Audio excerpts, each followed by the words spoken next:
ẹ bá like ẹ bá share ẹ bá subscribe sí orí ìkànnì yìí tá a tún gbé wá lọ́wọ́ àkókò yìí bá tún jẹ́ nǹkan tó ní agbára o tó ní agbára ẹja kọ́kọ́ máa yànnà náà kókó tó wà nú ẹ̀ náà ká tó wá bọ́ sínú agbami ètò lónìí tó emeritus professor Wole Soyinka ìrántí pa àgbé kìíní fídíò kan wá tí bàbá sọ̀rọ̀ láìpẹ́ yìí tẹ́ sọ fún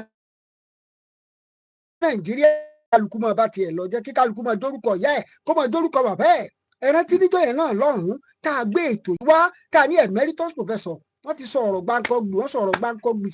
tí gbogbo èèyàn dẹ̀ ń pàtẹ́wọ́ fún bàbá pé bàbá eléyìí tẹ́ ṣe náà dáa torí bí àgbà ti dé ó dẹ̀ kẹ́ ẹ sọ òkodo ọ̀rọ̀ tó lẹ́yìn náà lẹ súnmọ́ ààrẹ Bọ́lá Ahmed Tinubu ẹjọ jà nígbà ayé nàdẹ́kò ni ẹjọ wà nígbà ayé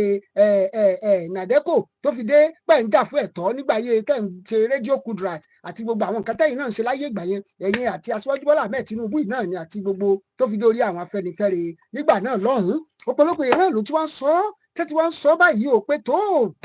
ọ̀rọ̀ tí Professor Wole Soyinka sọ yìí ọ̀rọ̀ yìí lágbára pọ̀ o ọ̀rọ̀ yìí lágbára pọ̀ torí professor ti bá aṣíwájú Bọ́lá Ahmed Tinubu wọ́n bá wọn wí gan ni o wọ́n bá wọn wí gan ni o wọn ò tiẹ̀ wò pé àwọn tíjọ́ ń bọ̀ ọjọ́ ti pẹ́ wọ́n sọ fún wọn wọ́n ní pé bàbá ọmọ tiẹ̀ ní ọmọ lọ́kàn ọmọ èèyàn o ó dẹ̀ mú ìbọn ó dẹ̀ ní káwọn sójà kan dáná ìbọn yá àwọn ọmọ tí ń protest pé sódẹ̀ dáa sódà ìwọ náà ti ṣe kinní rí ìwọ náà ti gba ojú ọ̀nà lọ ti gbà kọjá rí tó ẹgbẹ́ ti rọ́bọ̀ bùrẹ́ nígbà náà lọ́hùn ṣé yóò ṣeé ṣe ni ṣé yóò ṣeé ṣe ìyẹn ni bàbá Wole Soyinka tí wọ́n sọ fún aṣíwájú Bọ́lá Ahmed Tinubu pé nǹkan tó ṣe yóò dáa o ó kù díẹ̀ káàtó ìyẹn náà mo ní kẹtù wá gbọ́ àrí àná nígbà kan tá a mọ̀ sí jagunjagun nì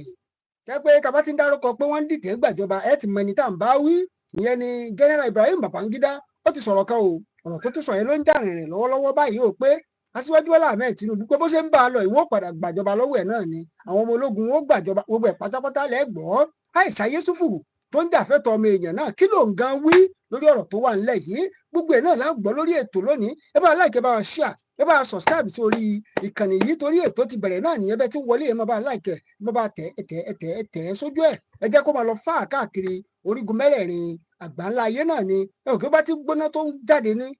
fẹlifẹli báyìí náà láàmú mú wá fẹ̀yìn èèyàn wa pé tó ọ̀rọ̀ tó wà nílẹ̀ ti kan gẹ́gẹ́ mi mo jókòó báyìí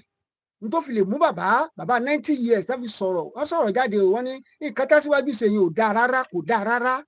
tó yẹ kó ti sínà bọ̀bù wọn náà nígbà tó ń jà fún ẹ̀tọ́ láyé nàdẹ́kò ní láyé gbogbo ìgbà tán sáré káàkiri gbogbo àwọn Afẹ́nifẹ́re tán ṣe rédíò kura tán ṣe kankan pé tí wọn náà máa wà láyé lónìí ẹ̀dẹ̀ mú iná ọ̀bẹ ẹ̀dẹ̀ da ìyá àwọn ọmọ ọlọ́mọ nítorí pé wọ́n protest bẹ́ẹ̀ ṣe ṣe ń gbà ẹ̀ ṣàṣì náà nìyẹn pé kò dáa rárá ẹ̀já gbọ́ Àìṣà Yẹ́sùfù náà tó wá sọ̀rọ̀ ó là ń bá àṣì bàbá náà o ẹ̀dẹ̀ pé yẹn ń tiẹ̀ náà ajàfẹ́tọ̀ ọmọ èèyàn náà ni gbogbo àwọn ọ̀rọ̀ ti tiẹ̀ náà torí pé gbogbo èèyàn ò lè dákẹ́ gbogbo èèyàn gbọ́dọ̀ dákẹ́ bẹ́ẹ̀ ni tó gbọ́ bá ti dákẹ́ Yorùbá ní ẹni bá dákẹ́ tààrẹ̀ bá dákẹ́ náà nìyẹn ìdí náà nìyẹn tí gbogbo wo ò sì gbọ́dọ̀ dákẹ́ gbọ́dọ̀ dákẹ́ ọ̀rọ̀ ni wálé Oníkòyí òsinmi ogun náà lọ̀rọ̀ tó wà nílẹ̀ yìí ẹgẹ́ gbọ́ nǹkan tí Àìṣà Yẹ́sùfù náà sọ àti Wole Soyinka torí Àìṣà yìí ó analyse ọ̀rọ̀ tí bàbá Wole Soyinka sọ ó analyse ẹ̀gàn yẹn mo fẹ́ kí a kọ́kọ́ gbọ́ná ká tó wá lọ sí orí ọ̀rọ̀ tí General Ibrahim Babangida sọ wípé bí Tinubu ṣe ń ṣe yìí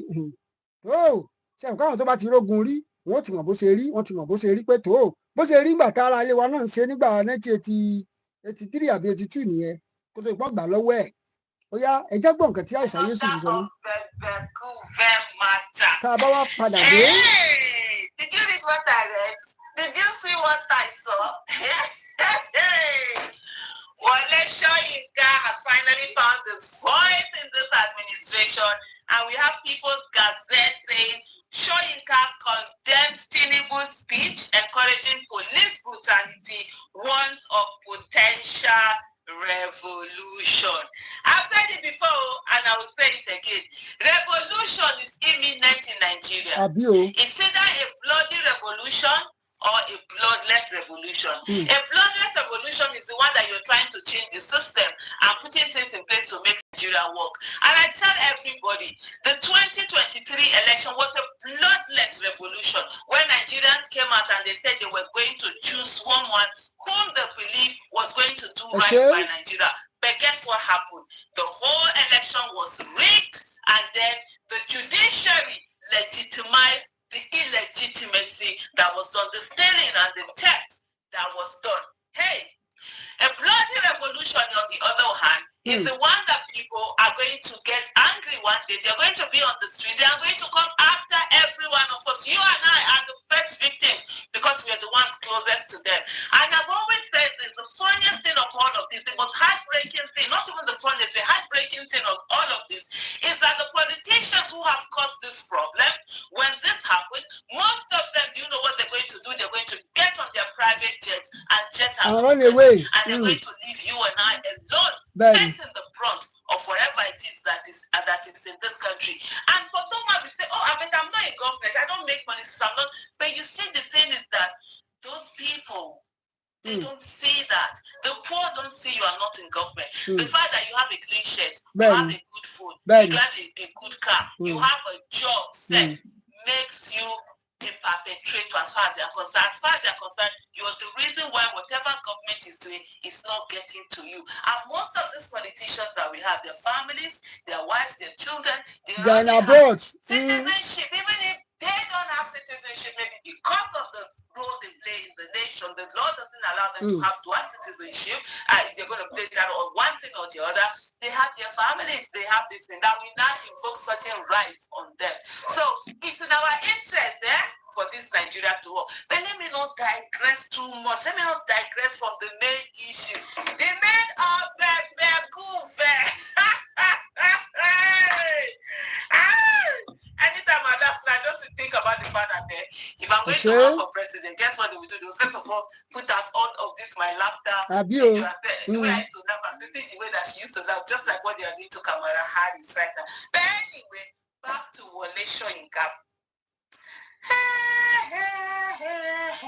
So he said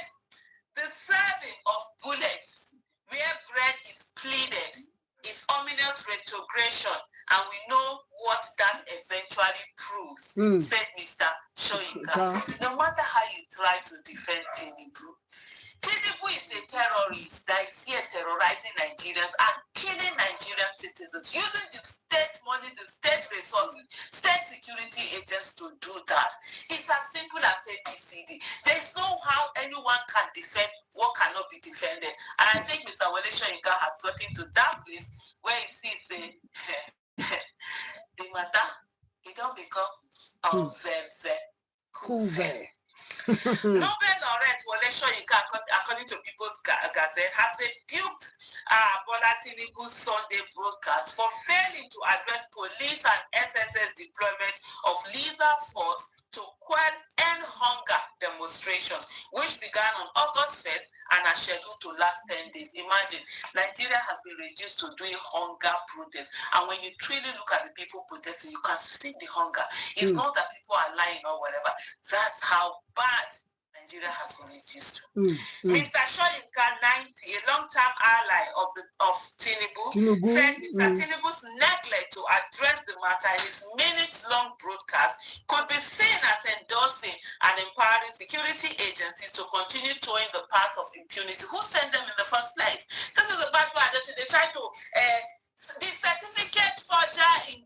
commander-in-chief, instead of commander-in-chief, certificate forger. That's what he has used. When he has not asked them, use that power for them to go after terrorists, for them to do all of this show of force, go after terrorists, show them, do all they want. It's innocent protesters who are merely coming out to protest of hunger. Like Wole Soyinka just said, instead of bread, they got bullets. They get bullets. My primary concern, says Mr. Wole Soyinka, quite predictably, is the continuing deterioration of the state seizure of protest management, an area in which the presidential address, illegitimate presidency of course, fell conspicuously short. The celebrated literature icon said in a statement on Sunday, such short-changing of civic deserving regrettably goes to arm the security forces in the exercise of impunity and condemns the nation to a seemingly unbreakable cycle of resentment and reprisal. I think for me, Mr. Wole Soyinka is a bit trying to play with words, trying to be diplomatic, being blunt, saying things the way they are is what he's known for. This new diplomacy, I don't know. But the thing is that Tinubu is the one who sent them to do what they're doing, and they're simply following out the orders of the certificate forger in charge, simply as APC did. Mr. Soyinka condemned the use of live rounds to disperse protesters,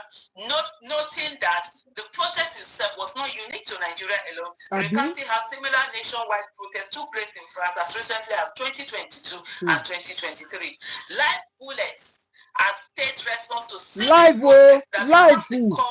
becomes the core issue. Even tear gas remains questionable in most circumstances, certainly an abuse in situations of clearly peaceful protest. Hunger marches constitute a universal SOS, not peculiar to the Nigerian nation, wrote the nonagenaria. It's no longer nonagenaria. 90 years. But anyway, that is it. This is hunger protest. The people, and this is what I keep saying, when people come out to protest to you, they are simply telling you that they believe in you, that they would believe in your administration, believe in your whatever, and think you can solve the problem. For them to now, these people who are coming out and say we are hungry, for you to not start killing them, that's the lowest of lows. I mean, there's no difference between Tinubu and the terrorists that are out there that are killing Nigerians. Police and SSS operatives fired live ammunition at journalists hanging around the Moshood Abiola National Stadium, Abuja, to cover the protest shortly after noon on Saturday. The rear windshield of a Toyota Sienna vehicle conveying reporters from the Punch and Cable was shattered into smithereens after getting shot by the agents. Mr. Soyinka said the nation was long overdue to abandon permanently the anachronistic resort to lethal means by the security agencies of governors. Firing live bullets at peaceful protesters who bemoan hunger in the land, according to Mr. Wole Soyinka, symbolizes an ominous retrogression, the kind that precedes upheavals and most likely revolutions. The serving of bullets where bread is pleaded is ominous to retrogression, and we know what that eventually proves: a prelude to far more desperate upheavals, not excluding revolutions. Mr. Wole Soyinka. And I will end this by saying, welcome back, Mr. Wole Soyinka, and hopefully you stay here. Thank you. Ọ̀rọ̀ ńlá ẹgbọ́n nǹkan tí Aisha Yusufu sọ ò nípa nǹkan tí bàbá Wole Soyinka sọ. Mo kàn fẹ́ kẹ́ ẹ tún gbọ́ náà ni tí Aisha Yusufu náà sọ àti ọ̀rọ̀ bàbá Wole Soyinka. Ṣùgbọ́n mo fẹ́ kà á láti inú ìwé kẹ́ ẹ gbọ́ nǹkan tí Punch báwọn ṣe gbé lónìí, Business Daily báwọn ṣe gbé lónìí. Wọ́n ní Soyinka slammed Tinubu speech for encouraging brutal crackdown on protesters òǹlẹ̀lẹ̀. Ó ní ẹ ti rí fọ́tò bàbá náà ṣálẹ̀ wò yẹn, ẹ ti rí dáadáa fọ́tò bàbá wípé ẹ jẹ́ kí wọ́n kà á o, kí n ka nǹkan tí bàbá sọ gẹ́gẹ́ bí Aisha Yusufu ti sọ náà ni mo kàn ní kí n tó kà dáadáa kó jẹ́ wípé ẹ̀rí máa jẹ́ mi ìṣó. Wole Soyinka Nobel laureate has criticized President Bola Ahmed Tinubu Sunday broadcast for failing to address the security agency use of lethal force to quell and hunger protests across Nigeria, which began last Thursday. Soyinka 90, a close ally of President Tinubu, said the refusal of President to address the matter in his speech was an endorsement and empowering the security agency to continue towing the path of impunity. Ṣẹ̀gbọ́n, bàbá sọ̀rọ̀ gan o, bàbá ní police and DSS operative fire live ammunition. Ọ̀rọ̀ yẹn pọ̀ ó pọ̀ dáadáa. Ṣùgbọ́n bottom line of it ni pé bàbá sọ ni wípé ààrẹ Bọ́lá Ahmed Tinubu wọn ò láàánú rárá. Wípé ebi làwọn èèyàn yìí ń jà fún, pé ebi ìdẹ́ wọnú kọ̀rọ̀ mi ò wọ̀ ọ́. Wọn ò béèrè oúnjẹ lọ́wọ́ yín o, wọn ò dẹ̀ béèrè owó. Wọ́n ní nǹkan tó ń ṣẹlẹ̀ ẹ ṣe. Wọ́n ní nǹkan tó ń ṣẹlẹ̀ ni wípé àwọn fẹ́ kí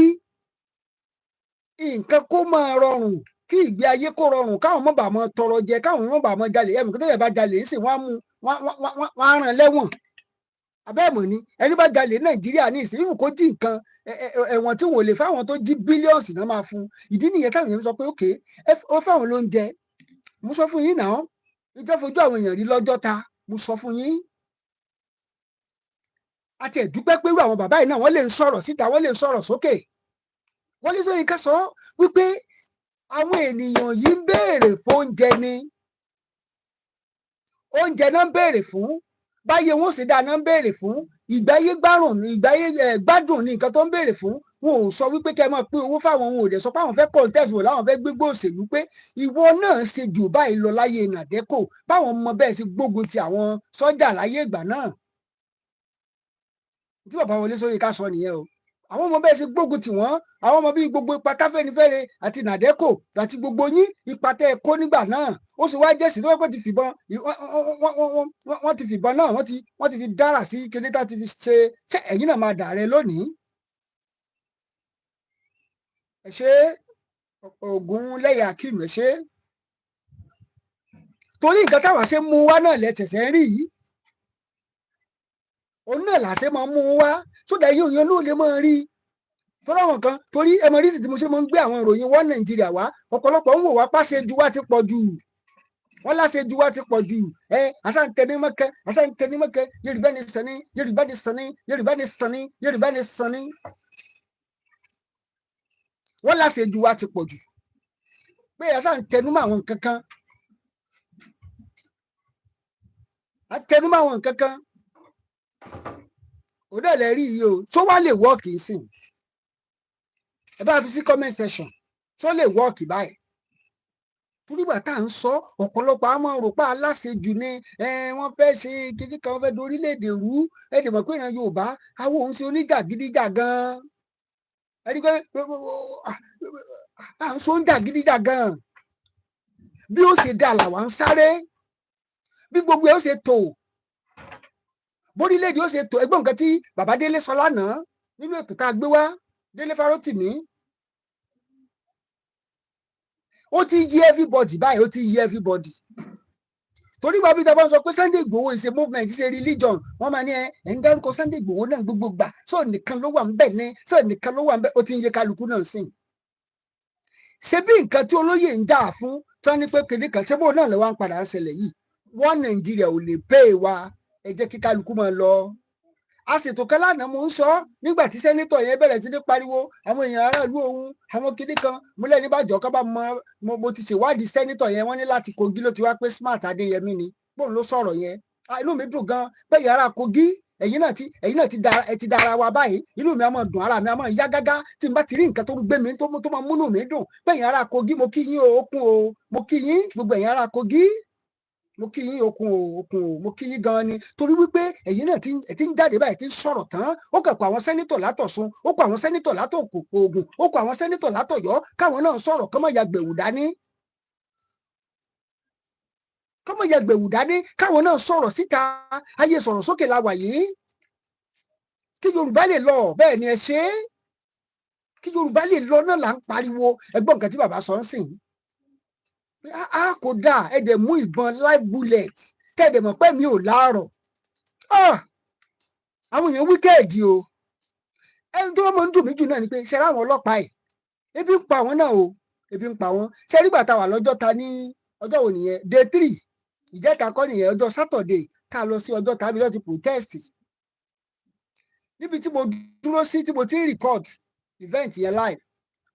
màmá tó wà lẹ́yìn mi civil defence màmá yẹn wá ń pe ẹnìkan pé ọ̀kan máa pè èèyàn ìdá kó òun lọ ẹ̀kọ́ ló pé èèyàn tàbí bóyá wọ́n pè é ni màmá yẹn wá ń sọ fún ẹnìyẹn lórí fóònù pé àwọn ò tí ì jẹun báyìí wípé àwọn ọ̀gá àwọn sì wà ń bí wípé báwọn ṣe wà gan ebi ń pa àwọn páwọn òde lè kú òǹbí táwọn wà yìí torí wọ́n ti kó wọn síbẹ̀ pé káwá sọ àwọn oní protest màmá yẹn sọ pé ebi ń pa àwọn báwọn ṣe wà civil defence ni màmá tí mò ń sọ yìí màmá yẹn dàgbà màmá yẹn máa tó bí 55 years lára àwọn tí wọ́n kó wá sí Ìkẹ́ Ọjọ́ta ní ọjọ́ Wednesday ọjọ́ Saturday that's day 3 ta lọ cover event yẹn lọ́jọ́ta màmá yẹn náà ń sọ̀rọ̀ pé ebi ń pa àwọn mo sọ fún yín mo ní junior tó jẹ́ mobile police tó yẹ pé èmi ni mo ra bàtà fún mobile police èmi ni mo ra bàtà fún bàtà ni mo kówó fún pé yá lọ rà á bàtà tó wọ̀ yóò da kò pẹ́ ilé ẹ lọ sí Ìkẹjà ẹ lọ ibi táwọn ọlọ́pàá ń sùn ní Ìkẹjà wọ́n dẹ̀ ń kí wọ́n ń sá ẹlẹ́mẹ̀ẹ́ tó kú ní ìgbà tí àwọn èèyàn ń jà wọ́n sọ pé nǹkan tá à ń jà fún yín ẹ̀tọ́ yín náà ni ṣé tó bọ́lọ́pàá ṣe wáyé ọlọ́pàá tó kéré jù ní Nàìjíríà ṣé tó bá ń gba 200-300,000 só kéré jù ni àbó pọ̀ jù adé ń kí à ń sá ọ̀pọ̀lọpọ̀ wọn kọ́mọ́ ti sẹ́ni small thing ní tau àfi bí ẹni pé wọn ò yìnbọn rí ẹ ṣe àwòfẹ́ ẹ ṣe o àfi bí ẹni pé ẹgbẹ̀dẹ̀mọ̀ pé ìbọn wù yín yìn kí ló dé tẹ̀ lọ sí Sambisa kí ló dé tẹ̀ wọnú gbó lọ lọ́nà Ìṣàgámù àbí ọ̀nà rẹ̀ níbi tó ti ń jẹ́ àwọn èèyàn gbé kẹ́ lọ́mọ yìnbọn tàùtàù bọ́pọ̀lọpọ̀ yín tiẹ̀ lẹ̀ ṣe tírénì gan tó fi kó bọn lé yín lọ́wọ́ lọ́dà kékeré yẹn máa ń gùn yín ó máa ń ṣáàkì yín lẹ́ẹ̀kọ̀ọ̀kan ni.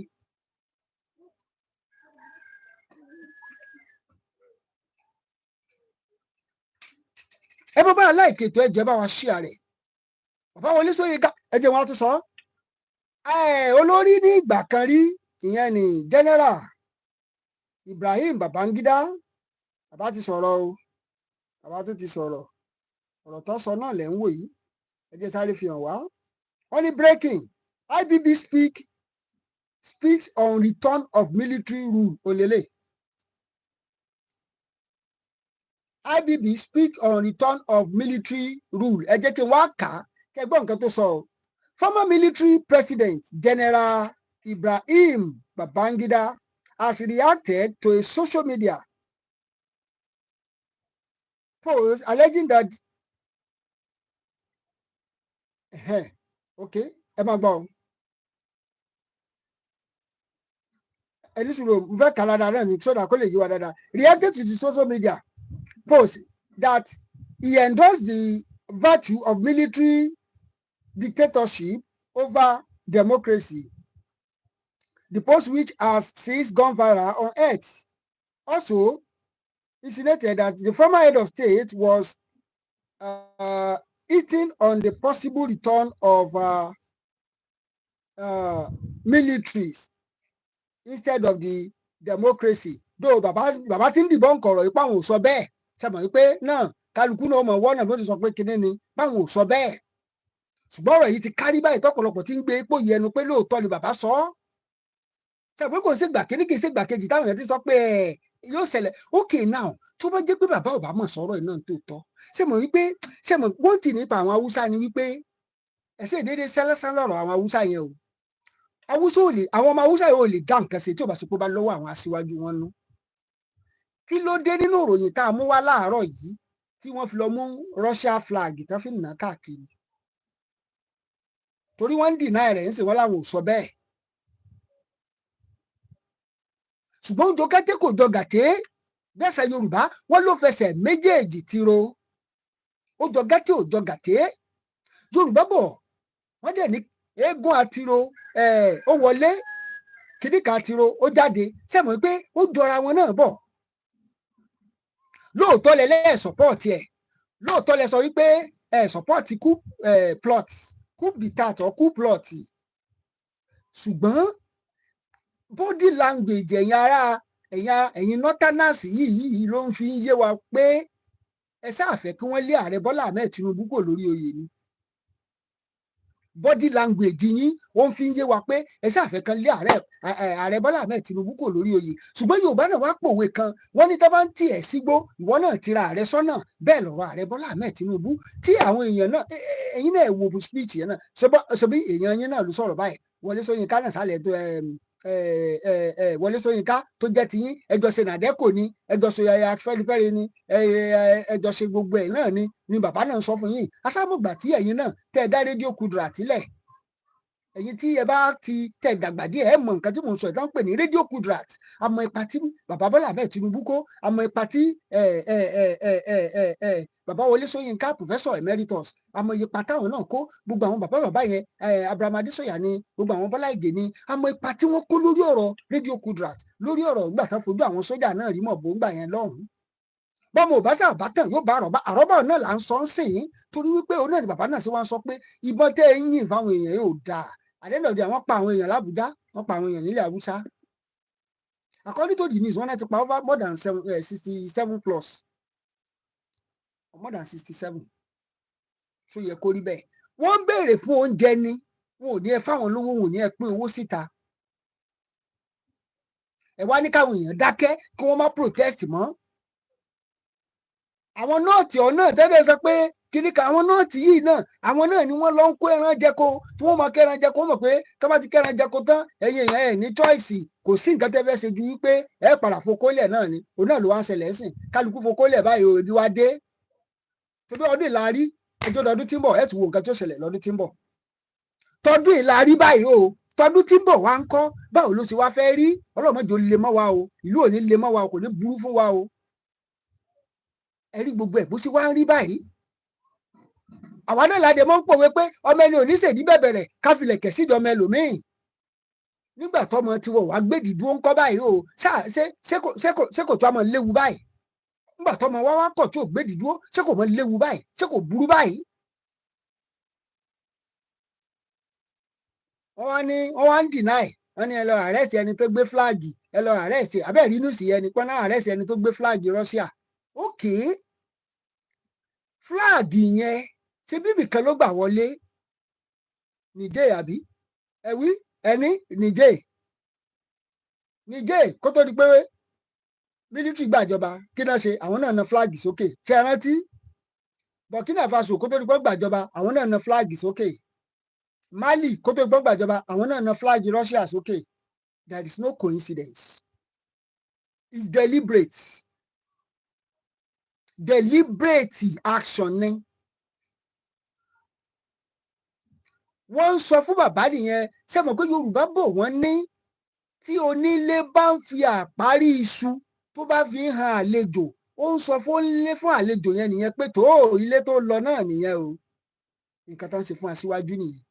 nǹkan tó ń ṣe fún ààrẹ wa lọ́wọ́lọ́wọ́ nìyẹn pé tó bàbá àgbádùn yín mọ́ àgbádùn yín rárá òun náà sọ fún aṣíwájú ń sì pé tó ó ti tó àkókò kólógun ó ṣe kíni kólógun wá gbàjọba tó lọ́wọ́ pé tí ìṣẹ̀lẹ̀ nọ́ọ̀tì wọ́n dì mọ̀ ṣé ẹ mọ̀ rí sìn ṣé mọ̀ pé àwọn kíní yìí àwọn nọ́ọ̀tì yìí tó wá jẹ́ pé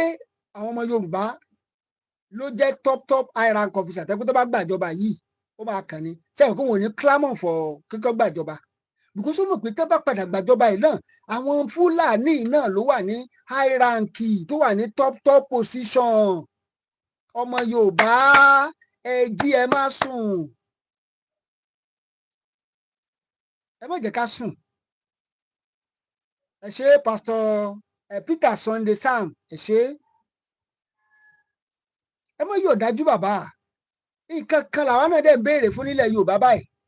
ẹ pín wa ẹ jẹ́ kí kálukú mọ́ ọlọ́run lọ tiẹ̀ ẹyọ kan yẹn náà ni Wọlé Ṣóyínká ti sọ̀rọ̀ everybody ti sọ̀rọ̀ gbogbo àwọn Afẹ́nifẹ́re gan sọ pé àwọn support protest ẹ rántí fídíò tá a gbé wá ń jọ yẹn interview tó ṣe lórí Arise ẹ rántí bẹ́ẹ̀ ni ṣe ẹ rántí ẹ bá rántí ẹ fi sí comment section tí àwọn Afẹ́nifẹ́re sọ̀rọ̀ ìgbà yẹn Reuben wa ń bi wọn Àbàtì ń bi wọn léèrè pé fashion wo ni tẹ̀yìn wọn ní Afẹ́nifẹ́re ò pé méjì ẹyọ kan náà ni báwọn sọ àwọn náà support protest torí pé ìlú mo sọ fún yín náà ebi ò mọ gúrúùpù ebi ń pa OPC ṣe mọ̀ bẹ́ẹ̀ ebi ó ń pa àwọn OPC ẹ ṣe Peter Sunday Sam ebi ń pa àwọn OPC ebi ń pa àwọn pastor ebi ń pa àwọn imam ẹgbọ́n nǹkan tí àáfàá yẹn sọ ẹgbọ́n nǹkan tí àáfàá yẹn tó sọ tó ṣe wá sí yẹn sọ ni àmọ́ mú fídíò yẹn wá àáfàá yẹn náà sọ̀rọ̀ tó ń ṣépè gàrí wọn kiri kan wọn ebi ń pa wa o kiri kan àwọn àáfàá yẹn tó ń fáyà ẹ bá ti fáyà wọn tó ṣépè kò kẹ̀dá ká mi nǹkan láì ká máa play èpè lórí channel yìí ìlú ò fara rọ ní 1986 olórin kan kọrin Báyọ̀ Adégbóyèga or something like that ẹ̀yin tẹ́ bá mọ orin yẹn fi sí comment section pé lóòótọ́ lẹ ti gbọ́ rí bàbá yẹn kọrin ó ní ìlú le o no ó kọrin ó ní ìlú le kókó o kọlọ́run wa sọ ìlú dẹ̀rọ̀ o ìlú le kókó o kọlọ́run wa sọ ìlú dẹ̀rọ̀ o kárí jẹ kárí mu kárí ná kárí lò káàrówó ẹ̀bùná kọlọ́run wa sọ ìlú dẹ̀rọ̀ o ìlú òdédélé àwọn aráàbí ni ẹbí àwọn àfèmí àwọn aráàbí ni ẹlẹ́wọ̀n mọ orin yẹn ẹ bá ń fi sí comment section Báyọ̀ Adégbóyèga ló kọrin yẹn that is around 1986 either 1986 85 86 87 lórin yẹn Báyọ̀ Adégbóyèga nígbà náà Kọ̀líńtì Àyìnlá náà tó wá kọrin kan ìyẹn bóyá 1986 ó ní mẹ̀kúnnù ń jìyà ẹ lọ wo rẹ́kọ̀dù ẹ láyé àwọn oní rẹ́kọ̀dù oní gàráàjì àbí kí là ń pè ara àwọn gbé kinní sí ó ní mẹ̀kúnnù ń jìyà Kọ̀líńtì Àyìnlá ló kọrin yẹn ẹjọ́ nígbà náà a sì ń ra mílíkì ọlọ́pẹ for àwọn generation sí tí ò mọ mílíkì tá à ń pè lọ́lọ́pẹ pig milk tó tíìkì kọ̀ndẹ́ǹsì tó tíìkì dáadáa nígbà yẹn bàtà la máa ń rà bàtà original dẹ̀ ni kì í ṣe fẹ́ẹ̀kì bàtà shoe la máa ń rà nígbà yẹn mílíkì ọlọ́pẹ ṣé carnation àbí kí náà ń porúkọ ẹ̀ nígbà yẹn àwọn mílíkì ọlọ́pẹ kò sí mọ́ lónìí powder eruku sòdì àtàwọn powder àwọn flẹ́flẹ́ milk ní wọ́n rọ̀ sínú nylon ní ìsìn àwọn family ó mọ̀ pín mu family of 10 wọ́n ra mẹ́ta wọ́n ra mílò kan sí wọ́n wà fomi já ṣó yẹ kó mọ̀ dáa sí náà ó yẹ kó mọ̀ burú sí tá a bá dẹ̀ kí tá à ń sà pé ẹ jẹ́ kí kálukú pín àwọn kan lọ́jọ́ ta láàárọ̀ àwọn kan tó ti bá àwọn kan jà tán protest àní ìyá ti bá wọn ìyá ti ṣe covenant pẹ̀lú àwọn generation kan pé tó ẹ̀ ní bọ́m̀bẹ̀sẹ̀ tá a bá dẹ̀ kí tá à ń sà ẹja gba wọn pọ̀ ẹja jọ fìmọ̀ ṣọ̀kan tí gbogbo ayé bá ẹ̀ mọ power of social media ni tí China fi lágbára lórí àwọn other country nípa tó bá develop app nìyẹn kí ló dé tí TikTok tó ń rẹ́yìn torí báwọn náà lò ó jù ni population wọn gan èlò lásán ó ti dragi kí là ń pè ní kíní ó ti jẹ́ kí kíní yẹn kó wà massive tí gbogbo wa bá pawọ́ pọ̀ pé Yorùbá nation la fẹ́ bí a church program ni o mosque program Muslim program ni o program bá ṣe ń ṣètò lọ́wọ́lọ́wọ́ yìí ni o àbáwọn ẹni other program ni o káṣá ń pariwo Yorùbá nation la fẹ́ wọn ò lè resist wa kẹ mọ lọ ń gbòòrò kẹ pariwo Yorùbá nation kẹ mọ lọnu church kẹ pariwo Yorùbá nation kẹ mọ lọ lẹ́nu ìwé bọ àwọn kan sì believe nínú wọn Nàìjíríà tó máa ń ṣe mí láàánú nìyẹn àwọn kan sì believe sẹ pé Nàìjíríà sì máa dà wà láì kò lè dá àwọn tó bá dàgbà tó bá ti tó ru èjì mi yìí tí wọ́n ti experience ayé ìgbà tí nǹkan sì rọrùn díẹ̀ wọ́n mọ̀ pé Nàìjíríà ò lè dá a mọ́ ìpè kan kì í ṣe pé kí ló dà wá sowọ́pọ̀ ká sowọ́pọ̀ kí kinní kó lè nítumọ̀ ká sowọ́pọ̀ àtọkùnrin àtobìnrin wa ká lè rọ́nà lọ ẹgbọ́n nǹkan tí bàbá Wọlé Ṣóyínká sọ ẹ kó bọ ẹ pa àwọn ọmọ ọlọ́mọ ń sìn ẹ ṣínà bọ́bọ̀ wọn tó bá jẹ́ pé gbà káwọn náà ń protest wọ́n ti ṣínà bọ́bọ̀ àwọn náà báyìí ṣáwọn máa wà láyé ṣé wọ́n máa wà láyé ẹjọ́ ìbéèrè ńlá tí bàbá ń béèrè nìyẹn o.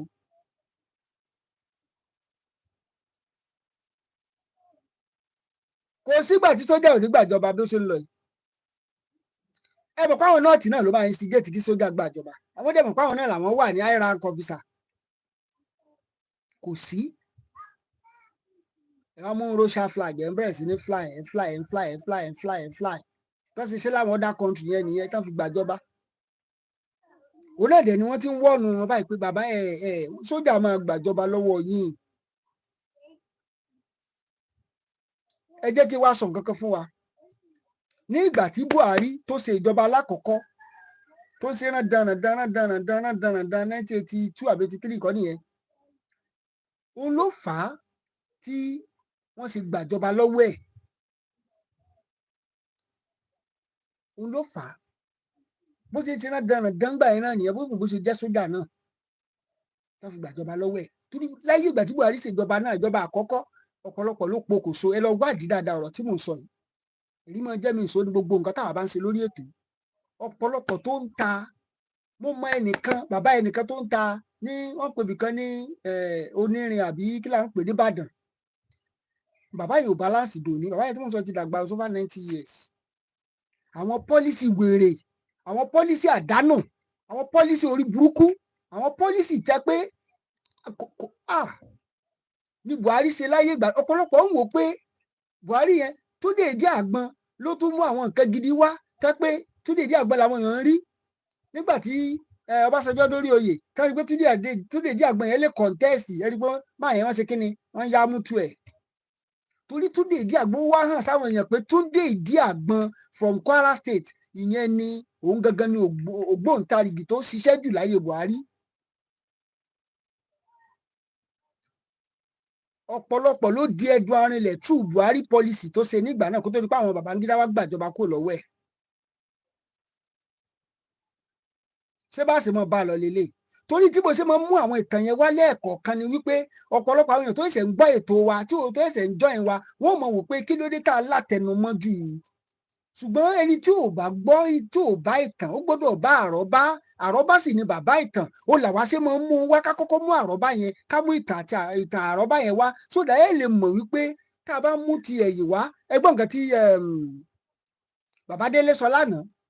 wọ́n ní tí ẹnìkan bá sọ fún yín pé Nàìjíríà máa dá wọ́n ní ẹnìyẹn ìṣe wọ́n lo language yẹn wọ́n ní ìṣe blunt ìṣe kìnnì kan fools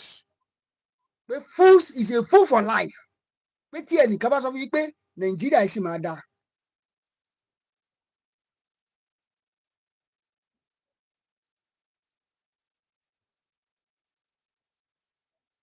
bẹ́ẹ̀ni wọ́n láwọn ń ṣe Nàìjíríà mọ́ pé Yorùbá nation ni wá bẹ́ẹ̀ ni bóyá ká tẹ̀ ẹ̀jẹ̀ gbágan bóyá tó bá gbàgà tẹ̀ jẹ́ kí kinní tètè yá kálukú ó lè àbí ṣégbà tó ti gbà kó lọ́mọ ọwọ́ ẹ bá ti gbà kó lọ́wọ́ ọmọ wa ń sìn bóyá àwọn náà tètè lè concentrate sí Yorùbá nation wa bóyá tó bá tiẹ̀ ti gbà ń sà àwọn náà lè concentrate adẹ̀ ń kí à ń sà bàbá gan ò ṣe ṣe pé kinní ẹ̀dẹ̀ ń ṣe pé ẹ kàn wá máàkì attendance ẹ wá máàkì attendance ni ṣé attendance lẹ wá máàkì ni ẹ̀yin náà tiẹ̀ ṣe nǹkan kan lẹ́gàá bí landmark ok wọ́n ní bàbá ń sọ pé Nàìjíríà ti bàjẹ́ ok ńgbà ẹ̀mọ̀ pé ó ti bàjẹ́ kí ló dé tẹ́ ẹ lọ síbẹ̀ ẹ sẹ́mọ̀ ẹlẹ́fẹ́ ṣe ó lẹ ṣe bọ́ síbẹ̀ tẹ́fúgbà ẹ̀mọ̀ pé ẹ̀ lè ṣe ẹ bá ti fílẹ̀ fáwọn tó mọ̀ ń pa ẹ̀ náà lóòótọ́ ẹ bá ní Nàìjíríà ti bàjẹ́ ó ti bàjẹ́ wú alámọ̀ kó bàjẹ́ pé ẹ̀hún ò dẹ̀ lè ṣe lọ́dún kan kí ló fa aláṣọ̀ránsì pé ìgan máa rí ṣe lọ́dún mẹ́jọ bí Buhari ṣe fi ọdún mẹ́rin àkọ́kọ́ ó pariwo Jonathan ni o ọdún mẹ́rin ẹlẹ́ẹ̀kejì ó pariwo lockdown recession kìnnì kan meltdown àwọn aláìní kan sí ó bà ayé gbogbo everything ó bàjẹ́ pátápátá ẹ̀yin tí wàá débẹ̀ ń sìn ṣé ìgbà yìí Buhari ọ̀gá tá a sọ pé ó bàjẹ́ gan ṣé kò wá fẹ́ bẹ́tà díẹ̀ sí ẹmọ ìtàn ta ráìsì ẹmọ ìtàn ta sẹ̀mó ẹmọ ìtàn ta everything ló ti gbówó lérí ẹja gbówó lérí àwọn ẹja táwọn èèyàn kì í jẹ tẹ́lẹ̀ làwọn èèyàn ń jẹ ń sìn chíkì gbówó lérí sẹ̀mó gbówó lérí pọ̀nmọ́ gbówó lérí everything gbogbo ẹ ti wá di yam pẹpẹ ẹ jọba aláìkè ètò ẹ bá wa share rẹ̀ títí nígbà tá a tún mú ọ̀tún ètò míì wá ẹ ti gbọ́ nǹkan tí bàbá Wọlé Ṣóyínká sọ àti Ibrahim Babangida àti Aisha Yesufu tó gbowó sọ náà látún ní ká mú wá fẹ́yìí ẹ̀yẹ wa kẹ́ bọ́bà mọ́ miss out náà làṣẹ mọ́ mú wá ká tún dẹ̀ mọ́ fomi joro tó rọrọ̀ bó bá ṣe ń lọ àmọ́ mú wá lẹ́sẹẹsẹ ẹ jọ̀ọ́ nǹkan kan lẹ́kẹ̀ṣe fún ètò yìí ni pé ẹ mọ̀ bá wa like ẹ mọ̀ bá wa share rẹ̀ ẹ jọ̀ọ́ ẹ jẹ́ kó máa wọ ìgboro inú ayé lọ pátápátá bẹ́ẹ̀ bá ṣe ń wò ó kẹ́ mọ̀ kẹ́ mọ̀ tẹ̀ sí comment section yẹn ni kó lè mọ̀ lọ fáà káàkiri olùdó mẹ́rin àgbáńlá ayé appreciate gbogbo ẹ̀yin tẹ́ ń wò wá ẹ̀yin tẹ́ ń send message sí wa ẹ̀yin tẹ́ ń kí wa àtẹ̀yin tẹ́ ń ra dátà náà fún wa appreciate yín Yorùbá ní yinni kẹ́ni ó lè sè míì appreciate yín o gbogbo nǹkan tẹ́ ń ṣe 09077172763 09077172763 WhatsApp number ní tẹ́ bá fẹ́ pè mí àbẹ́fẹ́ fún wa ní nǹkan àwa náà máa gbà á o ẹ ṣé o tẹ́ ń tẹ́tí sí wa ní gbogbo ìgbà.